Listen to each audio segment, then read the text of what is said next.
Welcome back to the Deep Dive, the show that, well, extracts the essential knowledge you need, turning mountains of clinical data into, hopefully, crystal clear understanding. Hope so. Today, we're not just covering a topic, we're tackling the physiological blueprint for survival, really, maintaining the body's internal stability. That's absolutely right. If you want to understand complex disease processes, you really have to master the fundamentals of balance first. It's foundational. So today we're deep diving into three massive interconnected concepts: fluid and electrolyte balance, that sort of tightrope walk of acid-base balance, and then the essential clinical skill used to manage both infusion therapy. Right, and the priority concepts woven throughout these sources, fluid and electrolyte balance, acid-base balance, perfusion, and tissue integrity, they're not separate ideas, are they? They're more like a finely tuned orchestra. Exactly. When a patient's fluid system fails, their acid-base system is immediately threatened, and their tissue integrity. That can be lost too. It's all linked. Okay, so our mission today is to synthesize the key pathophysiology, the critical assessment cues, and, maybe most importantly, the life-saving management strategies. So you can confidently connect the dots in, well, any clinical setting. Let's start with the foundation then. Chapter 13. It details the body's internal ocean, if you will, and how we keep it from getting too choppy. Okay, let's unpack the basics of composition first. You hear that the body is, what, 50 to 60% water? But that ratio shifts. It does. It's actually lower in older adults and in women. And that's largely because muscle tissue holds more water than fat tissue does. Ah, okay. So that means a seemingly minor fluid loss in, say, an elderly patient could actually represent a much more significant chunk of their total body water. Precisely. And that fact alone really underscores the vulnerability of our geriatric patients. It's something you always have to keep in mind. Now, when we talk about fluid, we're talking about a solution, right? Water is the solvent, the liquid part, and the particles dissolved in it. Those are the solutes. And some of those solutes, the particles, they carry an electrical charge, positive or negative. Yep, and those are our critical electrolytes, or ions: sodium, potassium, calcium, the big players. And this massive fluid volume, it isn't just sloshing around randomly. It's meticulously divided into compartments. That's right. You've got the intracellular fluid, or ICF, that's the vast majority. About 2/3 of total body water held inside the cells. Okay, 2/3 inside. And the remaining 1/3, that's the extracellular fluid, ECF. That's basically everything outside the cells. It includes the fluid bathing the cells, which is the interstitial fluid, the liquid part of the blood, plasma, and then some specialized transcellular fluids like cerebrospinal fluid. Maintaining the right concentration in these compartments. That sounds like it's everything. It really is. If the ECF gets too diluted or maybe too concentrated, water rushes either into or out of the cells, causes them to swell or shrink. Yeah, that leads to. Well, that leads to the really dramatic symptoms we see in things like sodium imbalances, which we'll definitely get into shortly. Okay, so how does the fluid actually move around to maintain this perfect balance? Seems like it relies on some fundamental mechanisms. It does. 3 key ones, really, regardless of how much water someone drinks. Let's start with filtration. Filtration. Okay. Filtration is essentially movement driven by, well, brute force. It's hydrostatic pressure, sometimes called the water pushing pressure. Right, the push. Yeah. Imagine a capillary wall. Your blood pressure creates hydrostatic pressure inside the capillary. That pressure pushes water and dissolves substances out of the capillary and into the interstitial space, the space between cells. Okay, so here's where the clinical insight comes in, right? If that hydrostatic pressure gets pathologically high, maybe the patient has heart failure, blood's backing up, venous pressure rises. Exactly. Then you get excess filtration. The pushing force just overwhelms the forces trying to pull fluid back in, Leading to fluid accumulation outside the vessels. Yep. That excess fluid is fundamentally edema. You see it clearly in right-sided heart failure, for example. Makes sense. Okay, what's next? Next, we have diffusion. This is the movement of the solutes, the particles themselves. They move down their concentration gradient. Meaning from high concentration to low. Always. From high to low. It's a passive movement, just trying to spread the particles out evenly, like dye spreading in water. But wait, not all particles can just waltz across the cell membrane, can they? Good point. No, they can't. Some need help. That requires facilitated diffusion. Like glucose. Glucose is the prime example, yeah. Even if there's tons of glucose outside a muscle cell, it can't get in on its own. It needs a specific receptor, one that's activated by insulin, to kind of open the door and facilitate its entry. And understanding that mechanism is key for conditions like type 1 diabetes. Absolutely. That's why insulin is life-saving there. Okay, the third mechanism, and maybe the most confusing clinically sometimes, is osmosis. Osmosis, okay. Filtration pushes fluid, diffusion moves particles. What does osmosis do? Osmosis is the movement of water only, just the water. It moves across a semi-permeable membrane, and its goal is to equalize the particle concentration on both sides, the osmolarity. Right. Water follows solute. That's the classic phrase. Water moves to where the concentration of particles is higher, trying to dilute it. And this mechanism, this is why we spend so much time talking about tonicity when we choose IV fluids. Exactly. Tonicity refers to the concentration of particles in a fluid relative to the concentration inside the cells. Normal plasma is considered isotonic. It has roughly the same concentration, about 270 to 300 milliosmoles per liter, or osml. Okay, isotonic is balanced. What about the others? Well, if we introduce a hypertonic fluid, anything above 300 milliosmol, think 3% or 5% saline, or maybe concentrated dextrose solution. Those are really concentrated, particle heavy. Very particle heavy. So osmosis dictates that this fluid must pull water towards it. It pulls water from the interstitial space and, critically, from the ICF out of the cells to dilute itself down. So it shrinks the cells but expands the plasma volume. Rapidly expands plasma volume, yes, which is why hypertonic saline is reserved for pretty specific situations, like severe hyponatremia or when we need very rapid volume expansion, like in some shock states. But it's risky. And the opposite. The opposite is a hypotonic fluid, less than 270 milliron SML.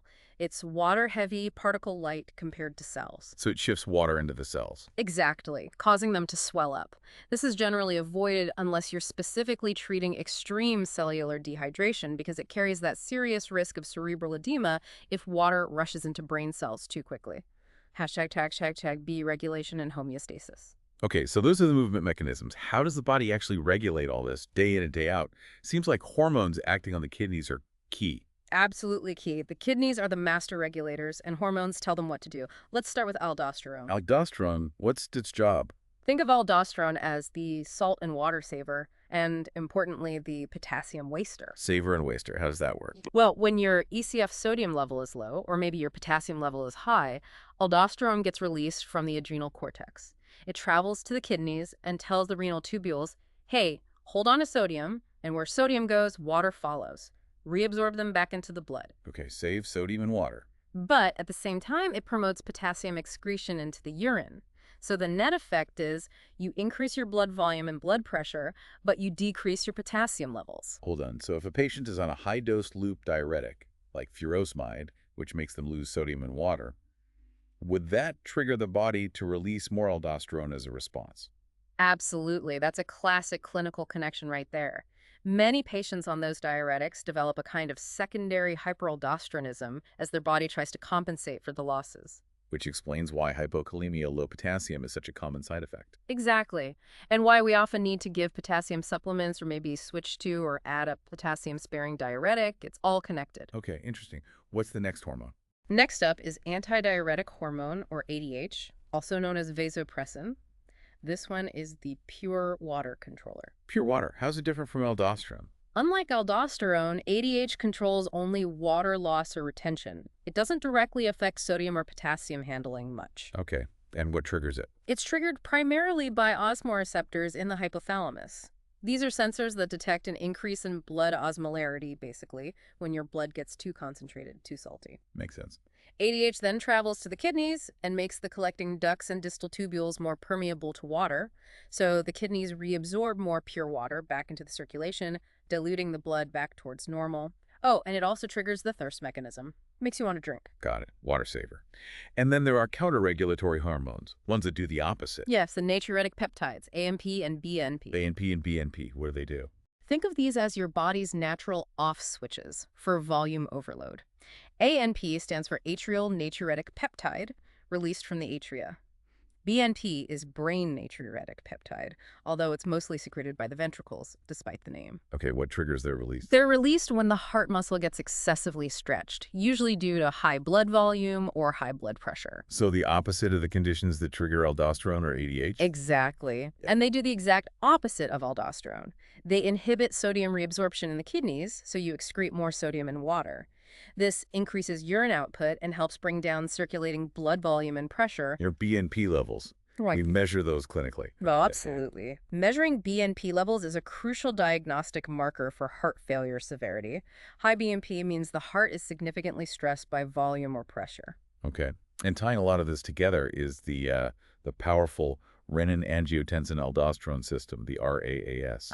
The RAAS. Yes, this pathway is absolutely critical because it represents the body's sort of last-ditch effort to maintain perfusion to vital organs. Last ditch. What triggers it? It's triggered by pretty much any indicator that perfusion is threatened. Low blood pressure, low blood volume, like from dehydration or hemorrhage, low blood oxygen, or even low blood sodium hitting the kidneys. So multiple triggers signaling danger. The kidney senses danger and releases an enzyme called renin. Renin kicks off this cascading sequence of events, activating angiotensinogen to angiotensin thirst, then ACE enzyme converts that to angiotensin II. Angiotensin II? That's a powerful vasoconstrictor, isn't it? Extremely potent vasoconstrictor. It clamps down blood vessels to raise pressure immediately, and it also stimulates the release of aldosterone. Bringing aldosterone back into the picture to save salt and water. Exactly. So the whole RAAS system works together rapidly to raise blood pressure and increase blood volume, all to restore perfusion. Let's think about that clinically. Say we have a patient who's hemorrhaging after surgery. BP is dropping, volume is plunging. Yeah. Understanding RAS means we recognize their body is already trying desperately to compensate, right? Vasoconstricting maximally, trying to retain every drop of fluid. Precisely. So our nursing intervention isn't just about pouring fluids back in, although that's vital. It's also about understanding the systemic compensatory mechanisms that are firing, and knowing that if we don't intervene effectively and quickly, those mechanisms will eventually fail. That puts it in perspective. Absolutely. And one last point on basic regulation. Remember the body's basic needs. Even if someone is NPO, completely fluid restricted, there's still an obligatory urine output. The minimum needed. The absolute minimum needed just to excrete the toxic metabolic waste products that build up naturally. That amount is generally considered to be about 400 to 600 millibels per day. So less than that is a major red flag. Huge red flag. Anything significantly below that level means waste products are accumulating, and you're heading towards serious electrolyte imbalances and potentially uremia. Urine output is a vital sign for fluid balance. Hashtag leave us. Fluid imbalances and management. Okay, let's talk about when that balance tips.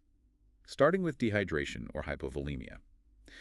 Fluid intake is less than needed. The source mentions the most common type is isotonic dehydration. Yes, isotonic is most common. That means you're losing both water and electrolytes, primarily from the ECF, so the overall concentration doesn't change drastically at first, but the volume drops. How do we best assess for that volume drop? The single most reliable tool we have for tracking fluid status changes over time is serial daily weights. We stress this constantly. Why weights over, say, just looking at the patient? Because the patient might look okay initially, especially younger people, but a weight change doesn't lie. A 2.2-pound loss, that's 1 kilogram, equals 1 liter of fluid lost. It's measurable, objective data. You need that baseline and daily comparison. Okay, daily weights are number one. What are the other key assessment cues we look for in hypovolemia? Well, you're looking for signs of reduced circulating volume. So the patient will often have flat neck veins and hand veins, even when their arm is hanging down. Because there's less volume filling them. Exactly. Their pulse will likely be rapid tachycardia as the heart tries to compensate for the low volume, but it will feel weak or thready. Okay. Tachycardia, weak pulse. What else? You will often see poor skin turgor. And here's that crucial point for older adults again. Because aging skin naturally loses elasticity, checking turgor on the back of the hand is unreliable. Right. Where should we check instead? Always check turgor over the sternum or on the forehead in older adults. Those areas are less affected by age-related skin changes. Good tip. Sternum or forehead.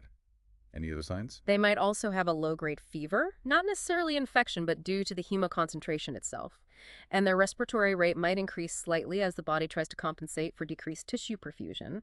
Oh, and orthostatic hypotension is common too. Right, dizziness when standing up due to the volume drop.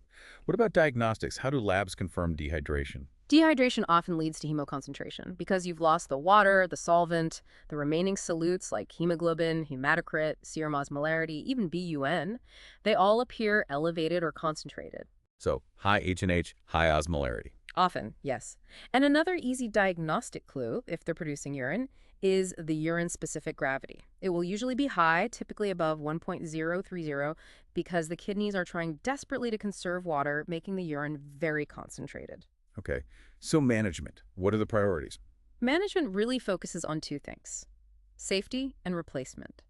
For mild cases, just encouraging oral fluids might be enough. Drink water, maybe electrolyte solutions. And for more severe cases? Then we need IV fluids. Usually isotonic crystalloids like 0.9% normal saline or lactated ringers are preferred to replenish that ECF volume. And nursing priorities during treatment. Constant monitoring is key. You're Yeah. watching that pulse rate and quality, hoping it slows down and becomes stronger. You need precise intake and output documentation. Are they responding to the fluids? And because of the risk of orthostatic hypertension and potential confusion from poor brain perfusion, safety is paramount. They are absolutely a high fall risk patient. Put those fall precautions in place immediately. Makes sense. Okay, now for the flip side. Fluid overload, or hypervolemia. Too much fluid, mostly in the ECF space. Right, and this puts a massive strain on the cardiovascular system. It's the opposite problem, but equally dangerous, if not more so sometimes. So what are the signs here? Opposite of dehydration. Pretty much. Instead of a weak, thready pulse, you'll feel a bounding, full pulse.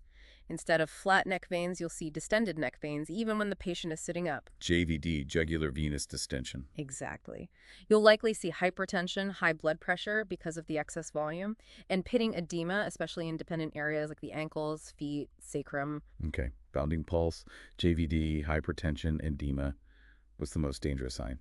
The most dangerous manifestations are usually pulmonary. That elevated hydrostatic pressure we talked about. It forces fluid out of the pulmonary capillaries and into the lung tissues, into the alveoli themselves. Leading to? You'll hear moist crackles or rales on auscultation. The patient might have shortness of breath, a cough, rapid, shallow respirations. This is heading towards pulmonary edema. A true emergency. What about labs and fluid overload? Here you see the opposite of hemoconcentration. You see hemodilution. Because there's so much extra water solvent, the solutes, hemoglobin, hematocrit, serum protein, electrolytes, sometimes they all appear decreased or diluted. Low H&H might be a clue. Okay, so management priorities for overload are critical. Absolutely critical. Right. Safety is paramount because of the risk of acute pulmonary edema and heart failure. The mainstays of treatment are diuretics, often potent loop diuretics like furosemide, Lasix, to pull off that excess fluid. And restrictions. Yes, strict fluid restrictions and sodium restrictions are usually necessary. Sodium holds on to water, so restricting sodium intake helps prevent further fluid retention. In monitoring. Constant vigilance. The source highlights a critical rescue alert here. Assess the patient, especially their respiratory status, and for the presence of crackles, at least every 2 hours. Worsening crackles, increasing shortness of breath, those signal impending pulmonary edema. You need to catch that early. What about weights? Still important. Crucial. Daily weights are just as important in overload as in dehydration. Patients tracking at home need clear instructions. Notify their provider immediately if they gain more than, say, 2 pounds in 24 hours, maybe 3 pounds in a week. That sudden jump is almost always pure fluid retention and needs intervention. ###D. Electrolyte imbalances and clinical implications. MA plus K plus T2 plus MAID and G2 plus. All right, we've handled the fluid volume. Let's move to the charged particles themselves, the electrolytes. Let's start with the big one in the ECF, sodium, Na+. Right. Sodium is the major ECF cation. Its main job is controlling ECF osmolarity and water balance. Remember, water follows sodium. But it's also absolutely vital for nerve impulse transmission and muscle contraction, maintaining that excitability. Okay, so what happens when it's low? Hyponatremia less than 136 MEQL. Hyponatremia means the ECF becomes hypoosmolar, or diluted, compared to the inside of the cell. So water shifts via osmosis from the ECF into the ICF. Making the cells swell up. Exactly. And the most dangerous place for cells to swell is in the brain because the skull doesn't expand. So the most feared consequence is cerebral edema. Which manifests how? That's why confusion, personality changes, lethargy, headache, especially in older adults, are the hallmark neurological symptoms. It can progress to seizures, coma, even death if severe and rapid. So confusion in an older adult always thinks sodium. It should definitely be high on your differential, yes. Other symptoms can include general muscle weakness because sodium is needed for muscle function and often increased GI motility, leading to things like nausea, vomiting, diarrhea, and abdominal cramping. Management, if it's severe. For severe symptomatic hyponatremia, especially with neurological signs, the treatment often involves 4V infusion of hypertonic saline, like 3% or sometimes even 5% saline. But we said that was risky earlier. It is risky. It has to be administered very slowly and carefully, usually in an ICU setting, with frequent sodium level monitoring. The goal is to pull water back out of the brain cells, but doing it too fast can cause its own set of problems, like osmotic demyelation syndrome. Okay, controlled correction. And the source has an action alert here. Yes, a key one. If you note significant muscle weakness in a patient with hyponatremia, check their respiratory effectiveness immediately. Profound muscle weakness can affect the diaphragm and intercostal muscles, compromising breathing. Got it. Now the opposite, hypernatremia, sodium greater than 145 millieql. Okay, hypernatremia means the ECF is hyperosmolar, too concentrated. Now, water gets pulled out of the cells and into the ECF, causing the cells to shrink. Cellular dehydration. So what does that look like? Initially, those shrunken, dehydrated, excitable tissues, nerves, and muscles become over-responsive. So early signs are often related to irritability, agitation, restlessness, maybe muscle twitching or tremors. Okay, early on, it's hyperexcitability. Right. But as it gets more severe, that cellular dehydration actually slows things down. So in later stages, you might see reduced deep tendon reflexes, DTRs, lethargy, confusion progressing to coma, and decreased cardiac contractility because the heart muscle cells are affected too. Management seems simpler here. Often it is if the patient can drink. The primary management is usually focused on restoring fluid balance with adequate water intake, getting water back into the body to dilute that sodium. Sometimes hypotonic IV fluids like D5W or 0.45% saline might be used cautiously. And of course, dietary sodium restriction is important too. Okay, sodium covered. Let's move to the absolute heavy hitter, especially for the heart. Potassium, K+, the major ICF-cation. Potassium, yes. Critically important. It's the main gatekeeper, really, of nerve, muscle, and most importantly, cardiac tissue excitability. Even small changes outside the normal range can have devastating consequences, especially on the heart. Let's start with low potassium, hypokalemia, less than 3.5 millieql. What causes this typically? It's often caused by actual total body potassium loss, usually through the kidneys or GI tract. The most common culprits are potassium-wasting diuretics like loop diuretics, furosemide, or thiazides. Also, severe vomiting or diarrhea or conditions causing high aldosterone levels can lead to it. Sometimes it can be dilution too, but loss is more common. And the symptoms. What systems are key? The symptoms are broad because potassium affects all excitable tissues, but the cardiovascular and respiratory systems are definitely key areas to watch. Okay, cardiovascular. You'll often find a thready, weak pulse. It might be irregular, too, because hypokalemia increases the risk of dysrhythmias, both atrial and ventricular. Orthostatic hypotension can occur. And respiratory. This is critical. Hypokalemia causes skeletal muscle weakness, including the respiratory muscles. This can lead to shallow, ineffective respirations. And that triggers a major action alert in the source material, right? Yes, absolutely. Assess respiratory status at least every 2 hours in a patient with or at risk for hypokalemia. Respiratory muscle weakness leading to failure is often the silent killer here. Don't miss it. Okay, respiratory status every 2 hours. What about other systems? GI. GI motility dramatically decreases. You can see constipation, abdominal distension, and in severe cases, it can progress to a non-mechanical bowel obstruction called a paralytic ileus. Bowel sounds will be hypoactive or absent. And ECG changes. We always hear about those with potassium. Definitely. Classic ECG changes for hypokalemia include ST segment depression, flattening, or even inversion of the T wave, and the appearance of a prominent U wave, which is a small wave following the T wave. These changes indicate increased cardiac irritability. Okay. Management involves replacing potassium. How do we do that safely? Safely is the operative word. When replacing K+ intravenously, safety cannot be overstated. Potassium is a severe tissue irritant. It burns going in and can cause phlebitis. Right. And the cardiac risk. Even bigger risk, giving 5e potassium too quickly can cause potentially fatal hyperkalemia and cardiac arrest. The maximum recommended infusion rate is generally 10 milliliter per hour. Under no circumstances should it exceed 20 milliliter per hour, and that higher rate usually requires cardiac monitoring and a central line. And administration route. It must never be given IV push or intramuscularly, IM, or subcutaneously, sub-Q, never. It's too concentrated, too irritating, and the risk of causing immediate hyperkalemia and cardiac death with IV push is just too high.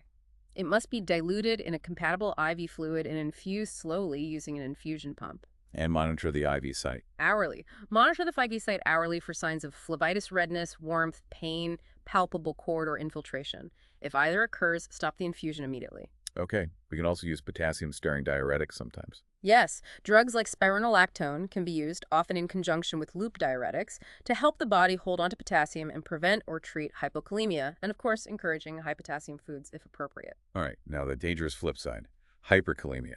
Potassium greater than 5.2 millieql. Yes, equally, if not more acutely, dangerous than hypokalemia because it increases cell excitability, especially in the heart, threatening function even more immediately. What causes hyperkalemia? Often related to kidney failure, the kidneys can't excrete potassium effectively. Also, overuse of potassium supplements or salt substitutes, massive tissue damage like burns or crush injuries releasing intracellular K+, adrenal insufficiency, lack of aldosterone, or using potassium-sparing diuretics inappropriately. Some drugs, like ACE inhibitors, can also contribute. Symptoms. Where do we see the effects first? Early on, the patient might experience some neuromuscular changes like muscle twitching, tingling, or burning sensations, paresthesias, especially around the mouth, hands, and feet. Maybe some abdominal cramping or diarrhea due to increased GI motility. But the critical risk is? The heart. Absolutely the heart. Hyperkalemia is notorious for its cardiovascular toxicity. It slows down conduction. What does that look like? It causes bradycardia, a slow heart rate, hypotension, and the signature ECG changes are really key. You'll see tall, narrow, peaked T waves, like pulling the T waves straight up. As it worsens, the PR interval prolongs, and then the QRS complex widens. Eventually, conduction can block completely, leading to ventricular fibrillation or a systole. That sounds like an emergency. It is a true medical emergency. The source flags this as a critical rescue situation. You need to notify the rapid response team or physician instantly if the heart rate drops below 60 or if those characteristic peaked T waves are noted on the monitor or ECG. Do not wait. Okay. Immediate action needed. Management focuses on Rapid action to lower the potassium level. This can involve several strategies. Sometimes we try to shift K+ back into the cells temporarily using IV insulin along with dextrose to prevent hypoglycemia. IV calcium gluconate can be given to stabilize the cardiac membrane and reduce the risk of dysrhythmias, though it doesn't lower the K+ level itself. and getting rid of the excess potassium. Enhancing potassium excretion is key for definitive treatment. This might involve loop diuretics if kidney function allows, or using potassium-binding resins like sodium polystyrene sulfonate, kioxalate, given orally or rectally, which exchanges sodium for potassium in the gut. In severe cases, dialysis might be necessary. And patient teaching. Crucial. Patients at risk need to be taught to avoid high potassium foods like bananas, potatoes, spinach, oranges, and very importantly, to avoid salt substitutes. Many people don't realize salt substitutes are made primarily of potassium chloride. Using them can be lethal for someone with kidney issues or hyperkalemia risk. Wow, okay. Potassium nailed down. Let's look at calcium, Calcium Plus, regulated by PTH and calcitonin. Yes, parathyroid hormone PTH increases calcium levels by pulling it from bones and increasing kidney gut absorption. Calcitonin from the thyroid does the opposite, lowering calcium levels, mostly by inhibiting bone resorption. Calcium is essential for bone density, obviously, but also for muscle contraction, nerve signal transmission, and blood clotting. Okay, so low calcium, hypocalcemia, less than 9.0 mg/dL total calcium, or looking at the ionized level. What does low calcium do? Hypocalcemia causes increased neuromuscular excitability. The nerves and muscles become hypersensitive, easier to stimulate. So what are the symptoms? Symptoms often start with sensory changes. Paresthesia is that tingling or numbness sensation typically around the mouth, nose, ears, and in the fingers and toes. As it worsens, you get painful muscle cramps or spasms, potentially progressing to tetany, which is continuous muscle contraction. And there are those two classic physical signs we test for. Right. The positive Trousseau sign and Schwastek sign. Trousseau's is inducing a carpal spasm. The hand and fingers flex involuntarily by inflating a blood pressure cuff on the arm above systolic pressure for a few minutes. Yeah.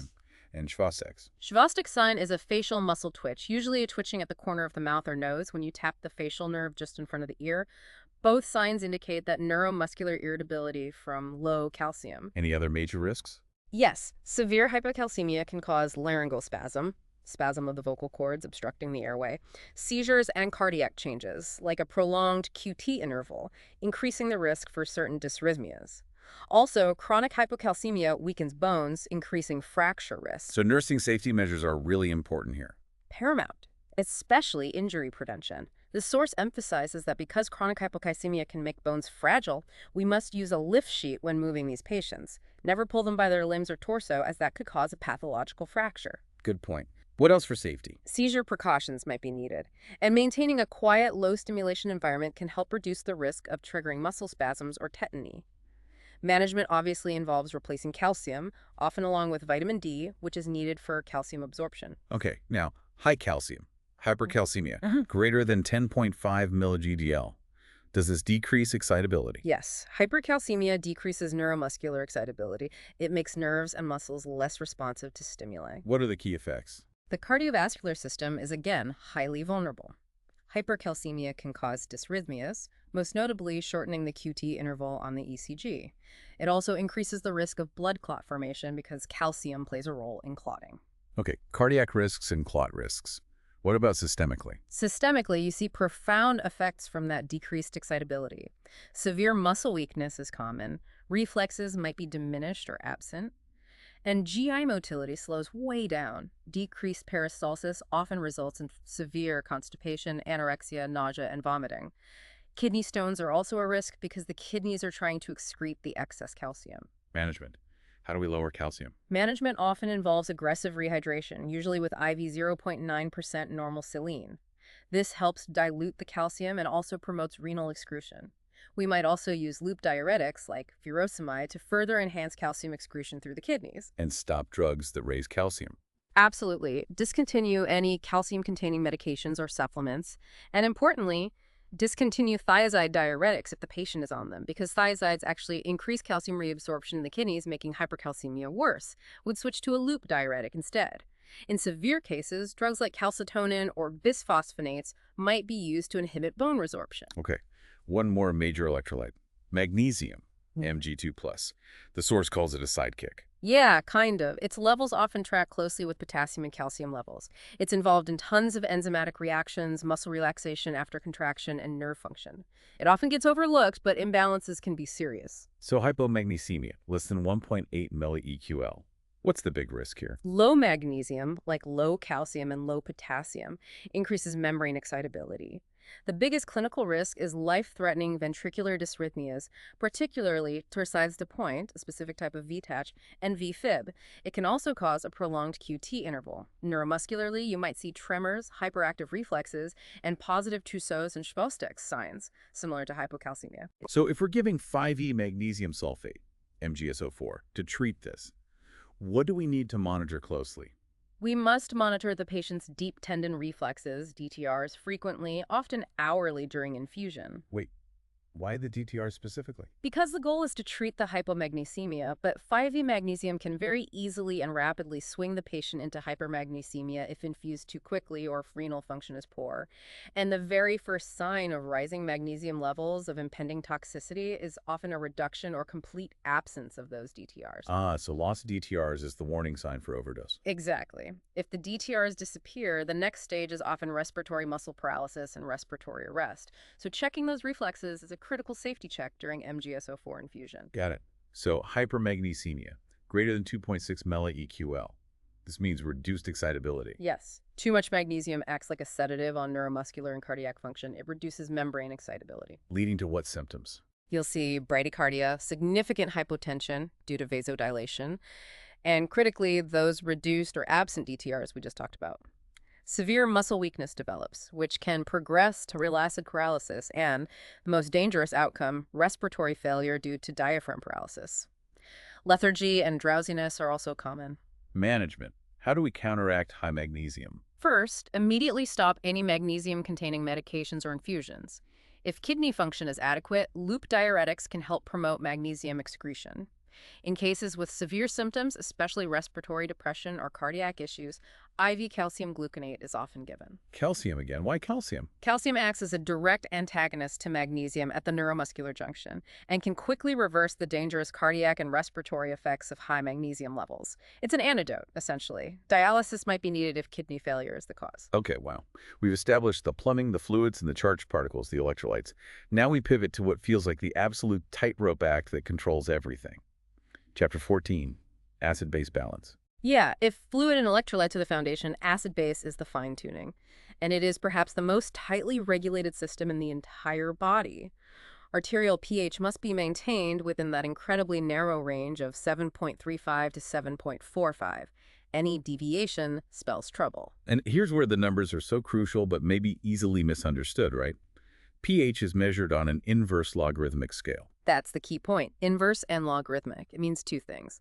Lower pH number means higher acidity, more hydrogen ions, H+.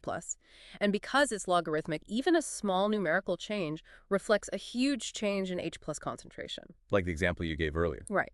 If a patient's pH drops just a little bit, say from the normal midpoint of 7.4 down to 7.3, that seemingly small 0.1 unit drop actually represents a tenfold increase in the concentration of free hydrogen ions in their blood. Tenfold. That's massive. It is. The margin for error is minuscule, and the body's tolerance for excess acidity, especially, is extremely low. That narrow range is everything. Hashtag A. Core chemistry and regulation. So keeping it simple chemically. Acids are substances that release hydrogen ions, H+, increasing acidity, lowering pH. Bases are substances that bind or accept H+ ions, decreasing acidity, raising pH. And the body uses buffer systems. Yes, buffers are the first line of defense. Think of them as H+ ion sponges. They can soak up excess H+ when things get too acidic, or release H+ if things get too alkaline basic, trying to keep the pH relatively stable. What's the main buffer in our blood? The bicarbonate buffer system is the main one in the ECF. It involves carbonic acid, H2CO3, which is a weak acid, and bicarbonate, HCO3, which is its corresponding weak base. And the body maintains a specific ratio between these two. Meticulously. It maintains a critical ratio of approximately 1 part carbonic acid to 20 parts bicarbonate. As long as that 1.2 ratio holds, the pH stays in the normal 7.35-7.45 range. Any condition that shifts that ratio results in an acid-base imbalance. Okay, 1.20 ratio is key. And the regulatory responsibility for maintaining that ratio is split between two major organ systems. Exactly. The lungs control the carbonic acid side of the ratio by regulating CO2 levels. Remember, CO2 dissolves in water to form carbonic acid, so CO2 essentially represents the respiratory acid component. Lungs handle CO2. Acid. And the kidneys control the bicarbonate side, the base component. They do this by reabsorbing filtered bicarbonate back into the blood or excreting excess bicarbonate in the urine. They can also generate new bicarbonate if needed.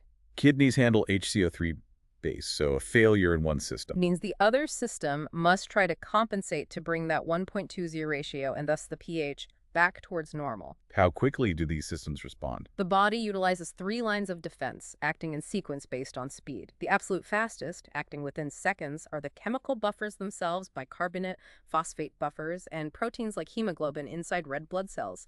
They provide immediate but temporary stabilization. Okay, buffers are instant sponges. What's next? The second line of defense is the respiratory system.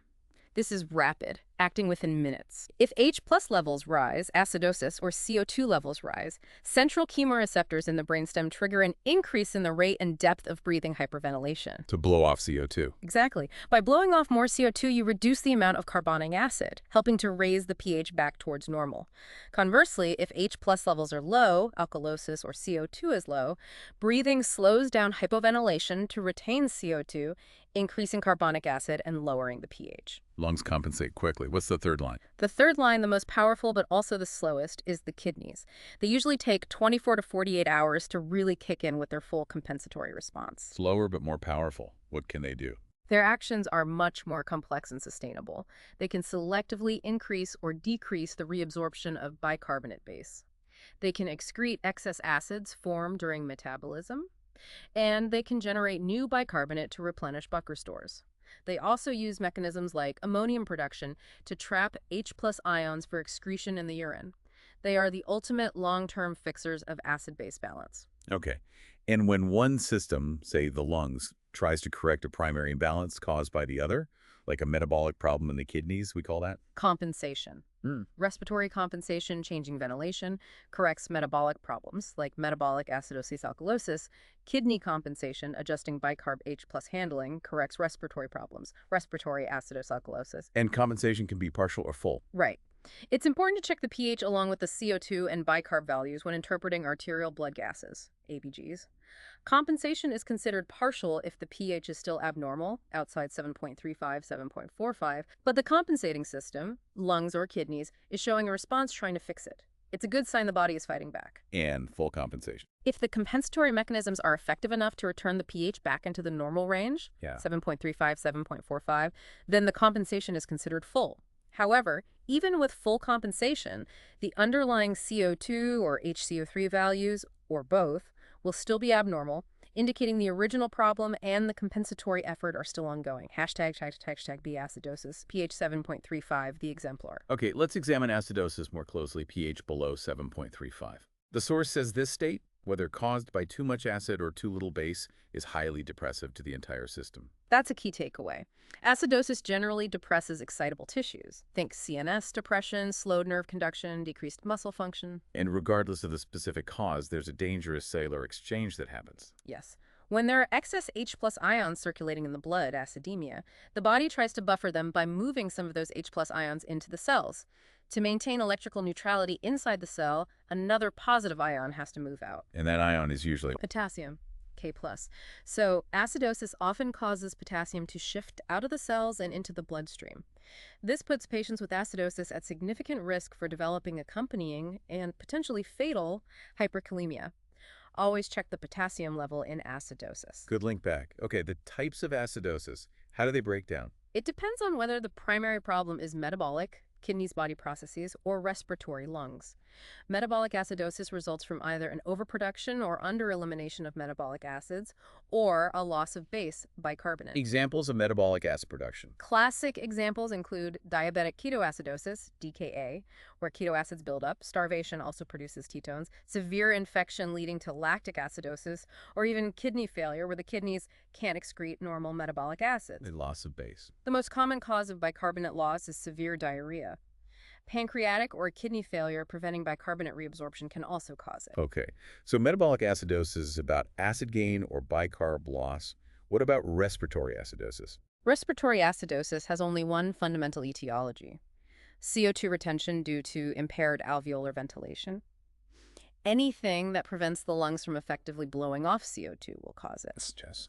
This could be respiratory depression from opioid overdose or anesthesia, airway obstruction, severe pneumonia or COPD exacerbating gas exchange problems, chest wall injury preventing full lung expansion, or even mechanical ventilator settings that are set too low, not breathing off enough CO2. Okay, so assessing the patient with acidosis. Since it depresses excitable tissues, the cardiovascular system is the priority assessment. Absolutely the priority. Early on, the heart might actually try to compensate with an increased heart rate and cardiac output, but as the acidosis worsens and becomes more severe, that depressant effect takes over. What do we see then?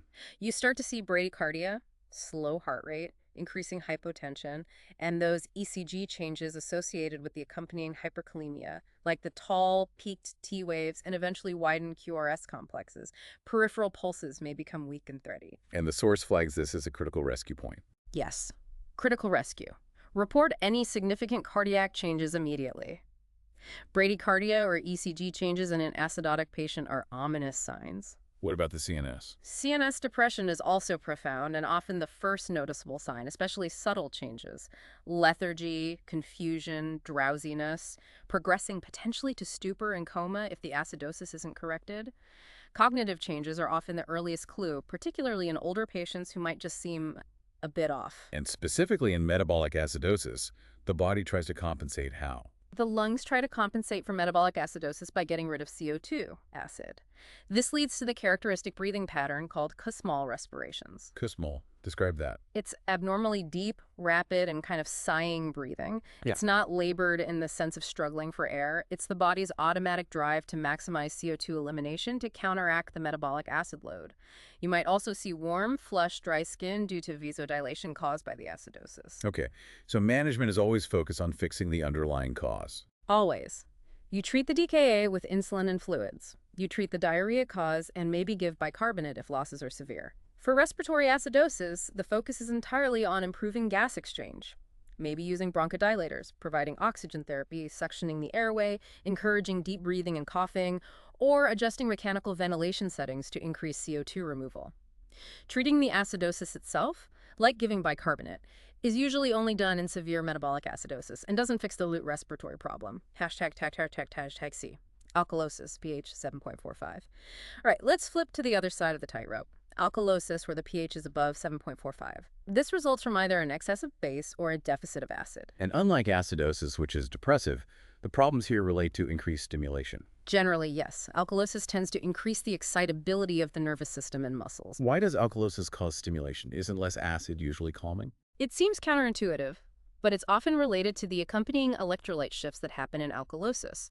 Specifically, the drop in free hydrogen ions causes more calcium to bind to plasma proteins like albumin. This reduces the amount of free ionized calcium available to stabilize nerve membranes.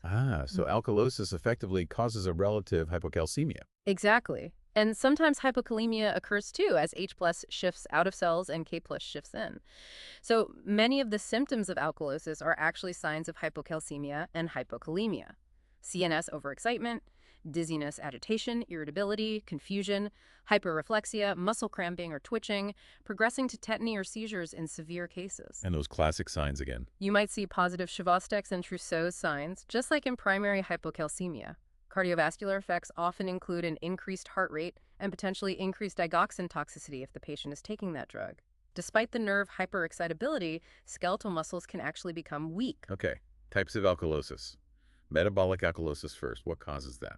Metabolic alkalosis can be caused by an excessive intake of bases. Think overuse of bicarbonate-containing antacids, or receiving large volumes of 5-E sodium bicarbonate. More commonly, though, it's caused by excessive loss of acids, acid loss like. The classic causes are prolonged aggressive vomiting or continuous gastric suctioning, where you're removing large amounts of acidic stomach contents. Use of thiazide or loop diuretics can also contribute by increasing H+ excretion. Okay, and respiratory alkalosis. Respiratory alkalosis is simpler. It's always caused by excessive loss of CO2 through hyperventilation. The lungs are blowing off too much acid. And why might someone hyperventilate? Lots of reasons. Anxiety, fear, or pain are very common triggers. Fever, hypoxia, driving the respiratory rate up, central nervous system lesions, or even incorrect mechanical ventilator settings, set too high, breathing off too much CO2, can all cause it. So management for alkalosis seems focused on stopping the cause and safety. Primarily, yes. If it's caused by vomiting or suctioning, you might need antiemetics or to adjust the suctioning. If it's diuretic-induced, the dose might need changing. If it's hyperventilation from anxiety, helping the patient slow their breathing into a paper bag cautiously sometimes helps rebreathe CO2 is key. Fluid and electrolyte replacement, especially chloride, potassium, calcium, might be needed. And patient safety is crucial. Preventing falls due to the potential hypotension and muscle weakness is a major nursing priority. All right, we absolutely must move now to the very practical side of managing all these fluid, electrolyte, and sometimes acid-base imbalances. Chapter 15, Infusion Therapy. This is core nursing practice. And the source is clear. The registered nurse is ultimately accountable for all aspects of infusion therapy, from choosing the right access device to safe administration and removal. It's a huge responsibility involving assessment, technical skill, and critical thinking. ###A. Infusion fluids and vascular access devices, VADs. Okay, selecting the right vascular access device, or VAD. The source says it's dictated entirely by the properties of the fluid being infused. Largely, yes, especially the fluid's osmolarity and its pH. These are the two main properties that determine if a fluid is likely to irritate the vein lining. What are the danger zones for osmolarity and pH? Fluids with extreme osmolarity, generally considered greater than 600 mmol, are tough on veins. Think about total parenteral nutrition, TPN, which can easily exceed 1400 mmol.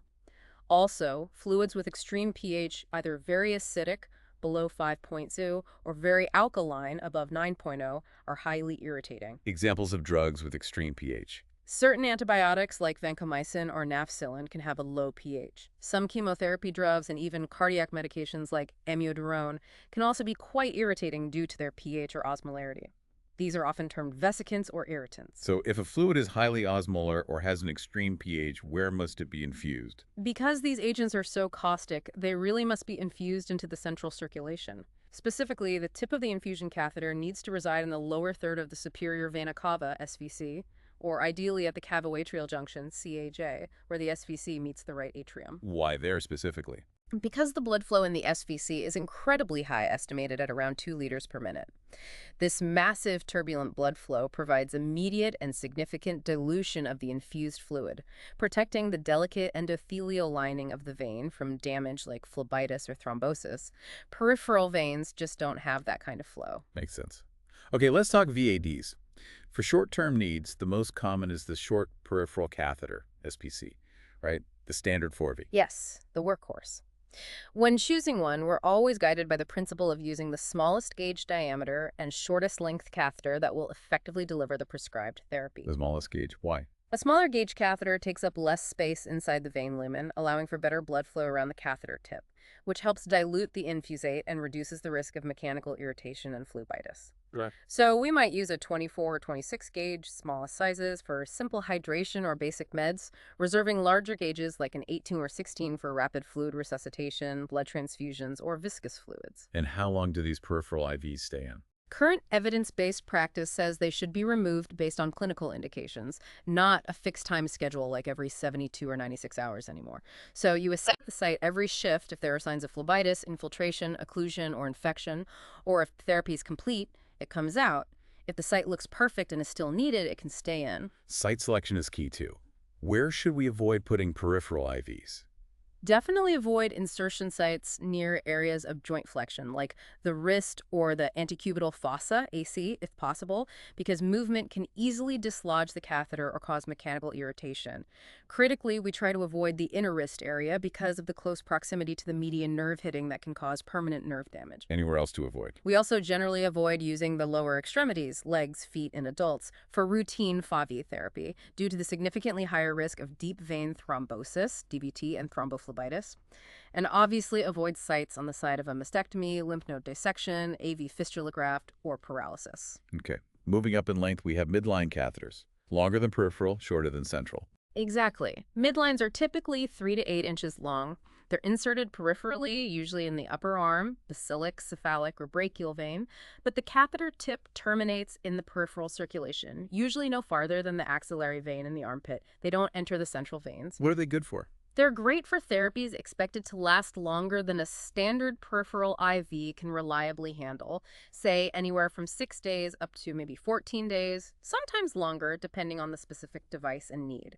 They offer more stability than a short peripheral. But there's a crucial limitation. Yes, a non-negotiable safety point.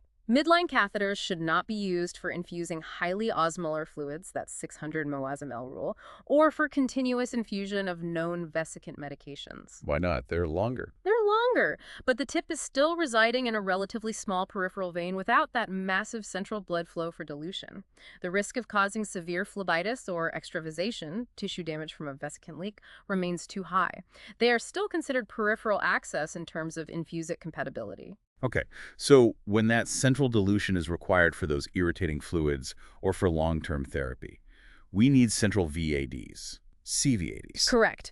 With all CVADs, the defining feature is that the tip of the catheter resides in the central circulation, that lower SVC or CAJ region. The most common type inserted by nurses at the bedside is often the PICC line, peripherally inserted central catheter. Yes, PICCs have become incredibly common.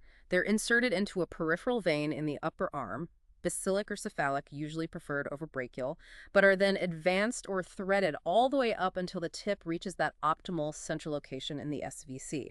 Tip placement must always be confirmed, usually by chest x-ray, magnet tracking, or ECG technology, before the line is used. And PICCs are good for? They're suitable for virtually any type of infusion therapy, including those irritating fluids and vesicants because of the central tip location. They're excellent for moderate to long-term therapy, lasting weeks to months, sometimes even longer. They avoid the risks associated with neck or chest insertions. PICC management requires some specific protocols, though, flushing, for example. Absolutely. A key safety rule is you must only use 10 milliliter barrel syringes or larger for flushing any central line, including PICCs. Why the 10 ml minimum? We mentioned this earlier. Right. It comes down to pressure dynamics. A smaller diameter syringe, like a 3 ml or 5 ml, generates significantly higher injection pressure for the same amount of force applied by your thumb compared to a larger 10 ml syringe. Using a small syringe for flushing can actually generate enough pressure to exceed the catheter's tolerance and cause it to rupture. So always 10 ml or larger for flushing central lines. Okay. 10 milliliter rule. What about frequency and solution for flushing? It depends if the PICC is valved or non-valved. Non-valved PICCs typically require daily flushing with saline, followed by heparin, low concentration, to maintain patency. Valved PICCs often only require weekly flushing with saline. Always follow your institution-specific policy. And after drawing blood from any central line, the source recommends a vigorous 20 millil sterile saline flush to clear the line completely. And patient activity with a PICC. Patients need to be taught to protect the external portion of the catheter and the insertion site. They should avoid heavy lifting or repetitive, strenuous physical activity with that arm, as it can potentially cause catheter dislodgement, damage, or occlusion. Okay. For really long-term access, maybe over a year, we might see an implanted port. Yes. Ports are surgically placed completely under the skin, usually on the chest wall.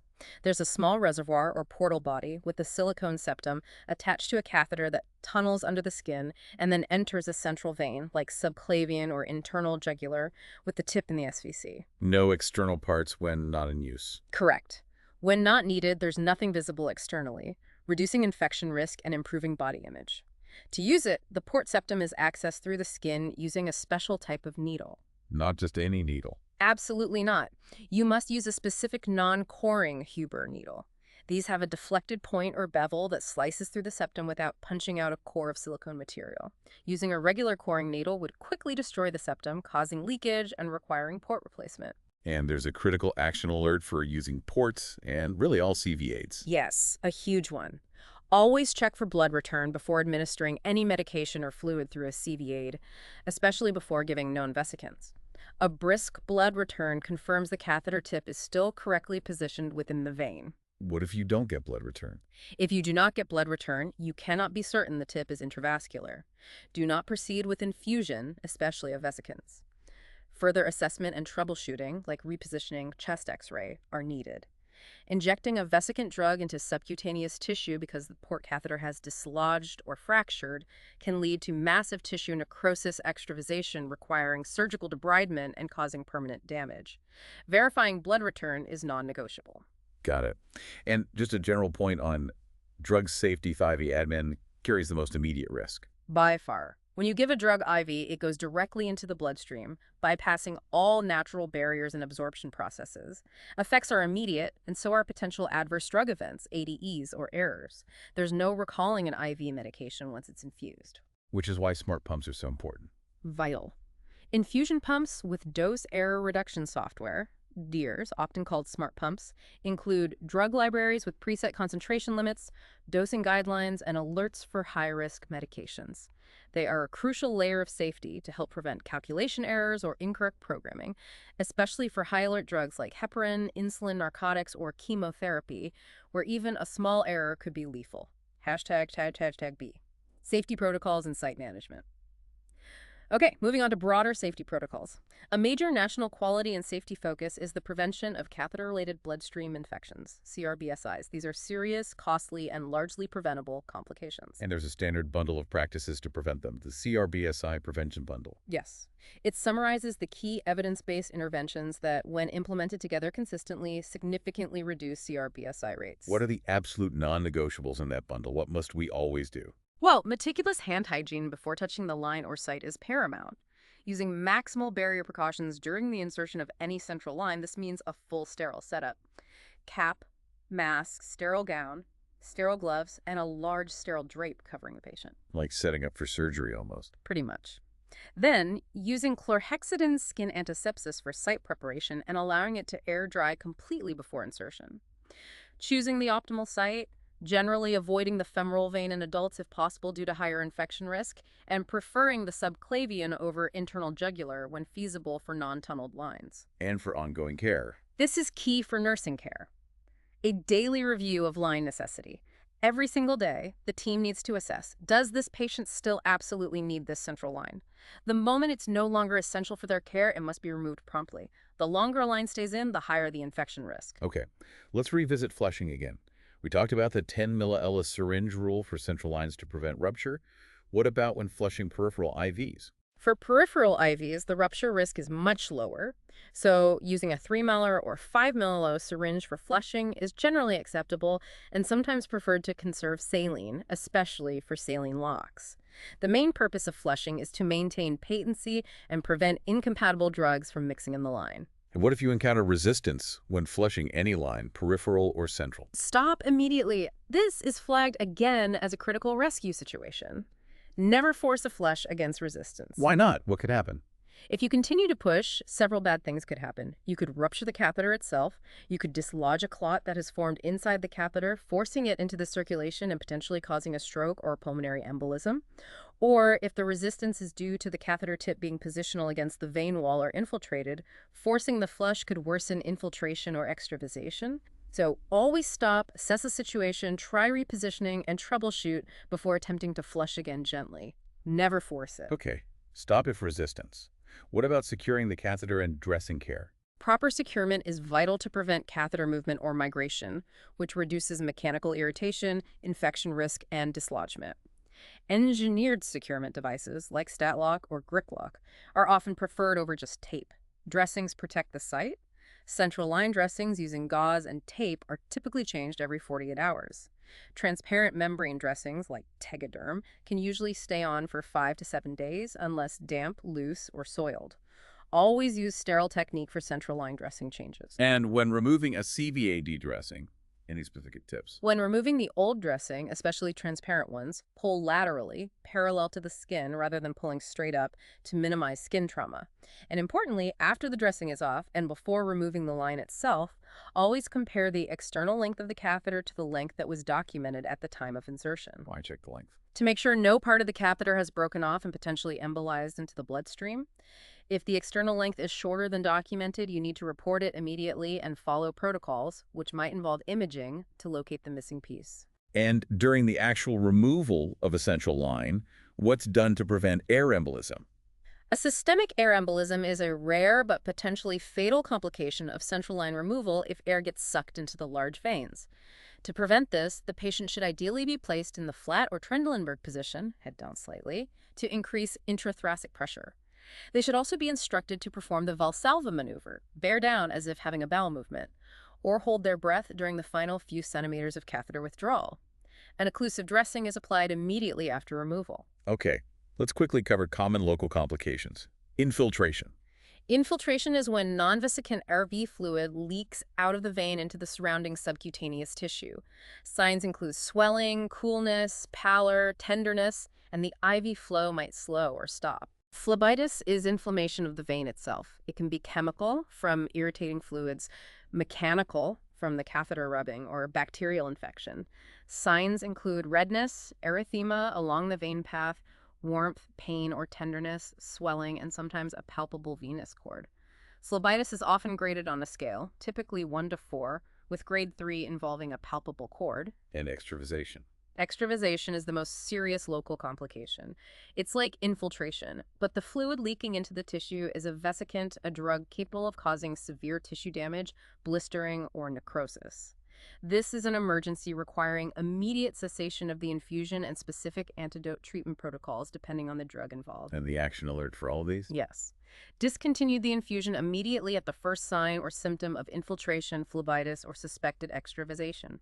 Remove the catheter unless needed for antidote administration and extravasation. Elevate the extremity, apply warm or cold compresses as indicated, and document thoroughly. Early recognition and intervention are key to minimizing damage.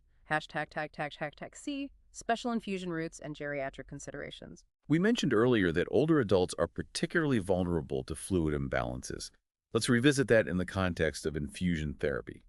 Absolutely. They have less total body water to begin with, often a decreased thirst sensation, and frequently have pre-existing cardiac or renal function changes that make them highly susceptible to swinging into fluid overload very quickly if IV fluids are infused too rapidly, but they can also become dehydrated faster. So careful monitoring of infusion rates is critical.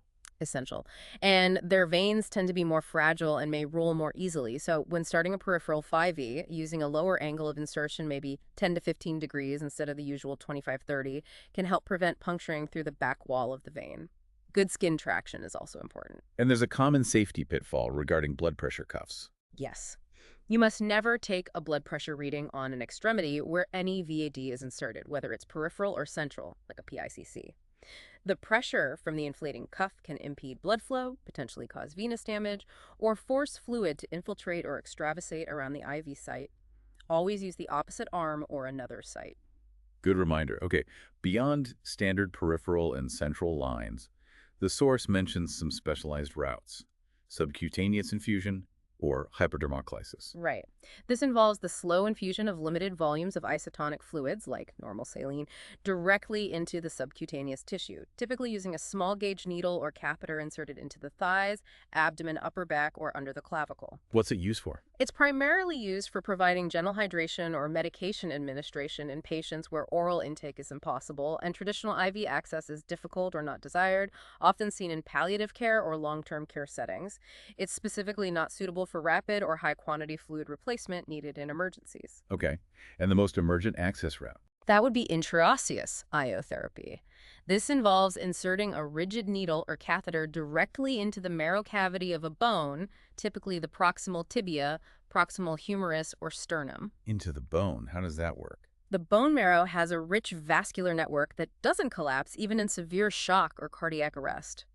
IO access provides a rapid, reliable route into the systemic circulation when immediate peripheral or central IV access cannot be obtained, especially during resuscitation efforts in adults or children. But it's short-term only. Strictly short-term, generally recommended for less than 24 hours.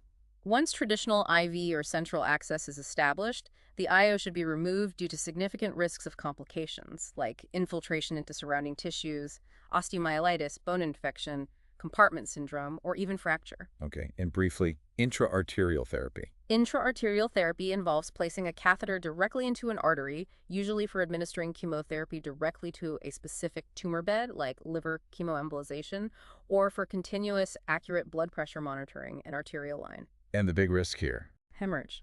Arteries are high-pressure systems.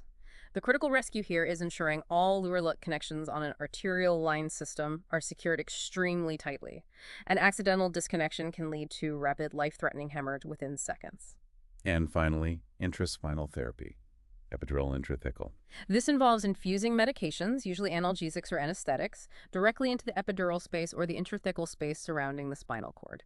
Key safety points here include use only preservative-free medications specifically labeled for intraspinal use, and being vigilant for risks like infection, meningitis, or epidural hematoma, especially if the patient is receiving anticoagulants. Hashtag V conclusion.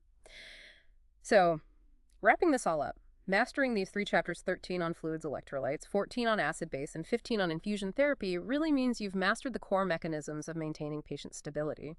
Almost every clinical intervention you perform as a nurse touches one, if not all, of these systems in some way. Your highest priority running through all of this is always recognizing those subtle, and sometimes not so subtle, shifts in the body's excitable tissues. The heart, the nerves, the muscle cells.